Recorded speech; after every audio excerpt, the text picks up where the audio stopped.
Hi everyone, welcome to Maximum Attack Rallying, into your Thursday dose of rallying chit-chat, or should I say rally ranting. So we have received more details on the 2027 regulations thanks to an interview on dirtfish.com by Javier Mestelan Pino. He is the FIA Chief Safety and Technical Officer, and I wanted to talk about them because they suck so bad. So bad. So we had a bit of an indication of what the direction was. We'd got a bit more information about the chassis regulations and the bodywork regulations a few months ago. Now a few more of those holes have been filled in, and perhaps more importantly, we've learned a little bit more about the tuner element and the implications of that. So I think we should dive right in and talk about what's happening, what's coming, and why, in my view, it is really not good. So from 2027 we will have an all new chassis. It is based on the same concept as the current Rally 1 car, so it is a space frame that will be shared across all of the teams, designed by the FIA. There have been some further improvements to safety, so the shell is a shell, it's not a shell, is it? Space frame is a bit stiffer. It will also be 20 millimeters taller, just to give a little bit of additional safety. I assume that is something to do with increasing the size of the cockpit to increase occupant safety. As I said, that will be shared across all of the teams, who can then add their own engine, transmission, suspension and bodywork. That bodywork is going to be a little bit different from Rally 1. So the crucial thing, of course, is that it doesn't have to be based on a production model. So teams can sculpt their own designs, which we will come to. There have also been some measures to reduce cost and increase spectacle. One of those is that apparently the cars will have to have steel wings. I'm not sure how that will reduce costs, because steel wings require pressing and stamping tooling, which is notoriously expensive, so that seems a bit of an odd one. It'll be interesting to see the detail of that. We will also have reduced aerodynamics, and that is designed to apparently make the cars more playful, so we'll see how that turned out. As expected, engines then, they will be based around the current Rally 2 regulations, so expect lots of 1600cc turbocharged units. There is, however, talk of an alternative based even more closely on a production car engine, but we don't have too many details about that so far. So basically, all of this adds up to a tarmac specification car that will be cost capped at €345,000. Then we come to the issue of tuners. So this has been a desire for the FIA to look outside the pool of manufacturers and allow private preparation companies to build their own cars. I don't know why they're called tuners in this case. It makes it sound a bit like backstreet kind of companies that do remapping and stuff, but obviously this will be something that's aimed at pretty high level preparation companies. So what this basically means is that any rally preparation company can buy the FIA space frame and build a car to compete in the World Rally Championship. They can design their own bodywork as per the works team, so it doesn't have to look like a production car. Crucially though, and I think this is the most interesting thing to come from the regulations, is that they will have to buy all of the running gear for their car from the same supplier. So what that means is any tuner team will have to buy their engine, transmission, suspension from one of the factory teams. So the privateer cars will effectively have the same running gear as the works cars, just with different bodywork stuck on top. And I think this is the point at which I want the ride to stop so I can get off, because this just doesn't make much sense to me, to be honest. I get it from a budgetary perspective, because obviously developing your own engine and suspension and everything is going to be expensive, so it's cheaper to buy those parts from a manufacturer.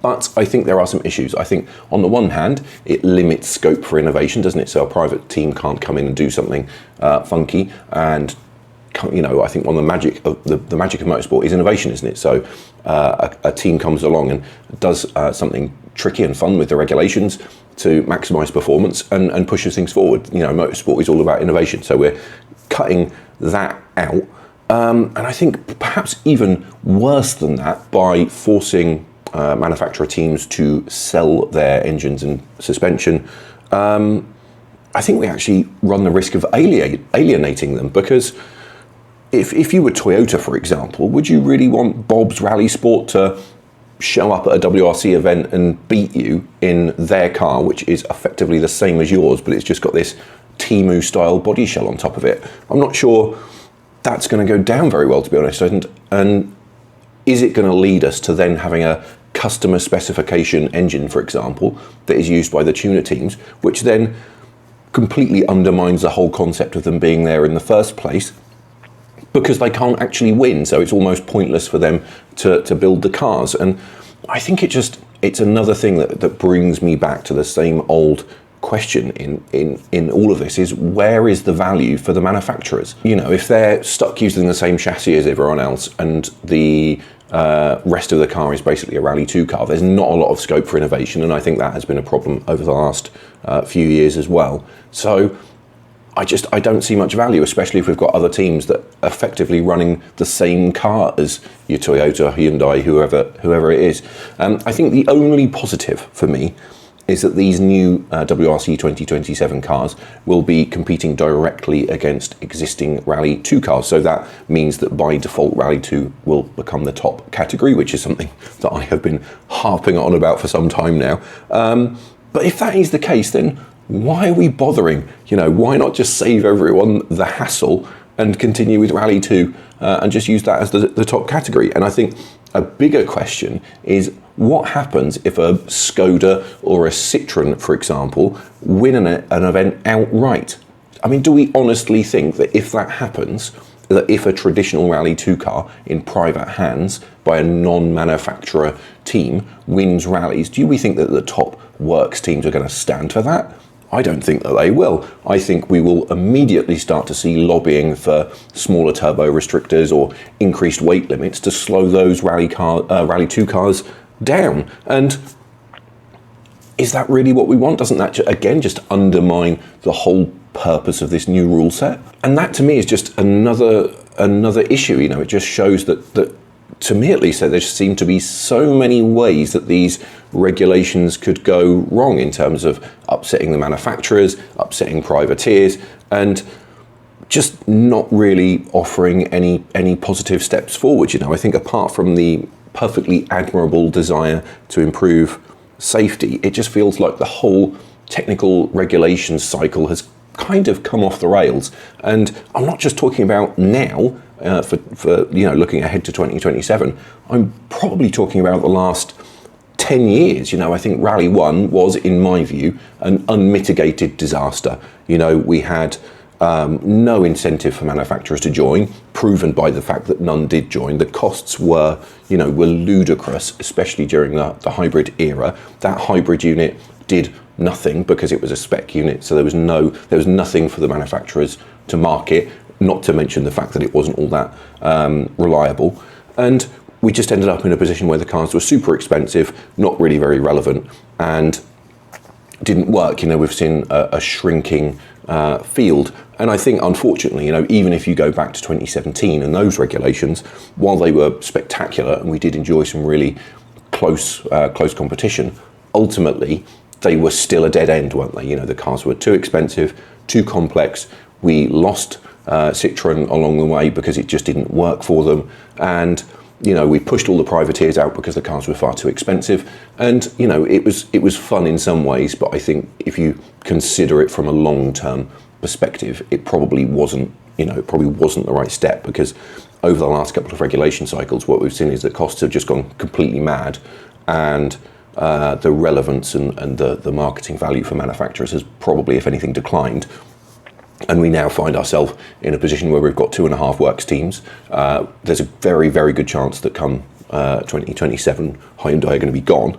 So who's going to come in, you know, and if for someone to develop this car is going to take time.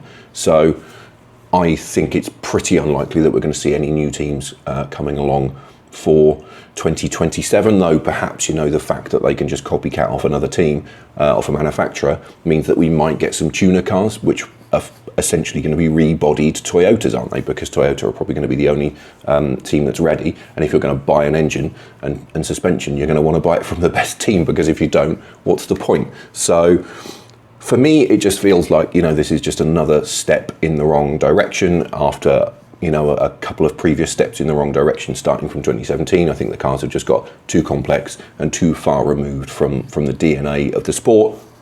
And I think what's sad about that is that the answer continues to stare us in the face, and has done since 2013 or whenever it was when it came along, and that is Rally 2. It answers all of the questions that this 2027 rule set answers, apart from the safety one. So I think, as always, my position remains the same. It's, for goodness sake, let's just ditch all this rubbish, update the roll cage regulations for Rally 2, and just get on with it. Simple as that. So anyway, let me know what you think in the comments below. I have done enough ranting. As always, make sure you hit that like and subscribe button while you're there. Follow me on socials, and I will see you again next time.